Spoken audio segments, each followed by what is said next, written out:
Fayette settlers had made this the first major building in town, and from it emanated all values, all structure, all knowledge with which they understood the trials and tribulations of life.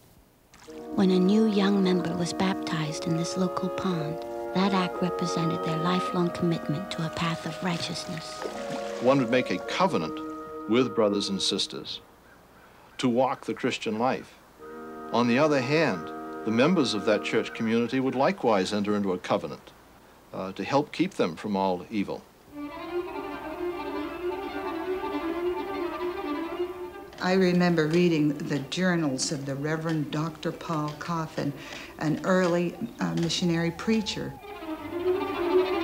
And the most outstanding notation is, "There is witchcraft aplenty in Fayette."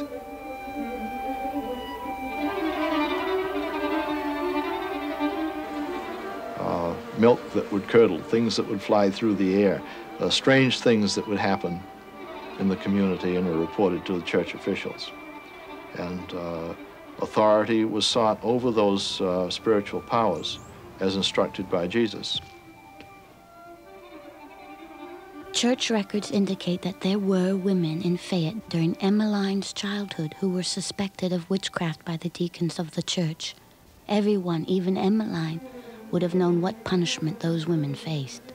If a person did something which the congregation felt was wrong, they were censored by the congregation. And they had to appear in the church and they had to confess the sin or the mistake they had made to the congregation in order to be either forgiven or accepted or ostracized from the church and the community. One lady in the old times here found it more convenient to seek a soothsayer on Sunday than go to church. She would go 10 miles for a soothsayer, but wouldn't go a mile to church. For such a thing, they would be removed from the fellowship. If she were a bad woman, you wouldn't want your children to go anywhere near her. You wouldn't want to have anything to do with her. You know, she might contaminate the whole of society. Ostracizing any bad elements in town was an isolated community's most effective means of policing itself.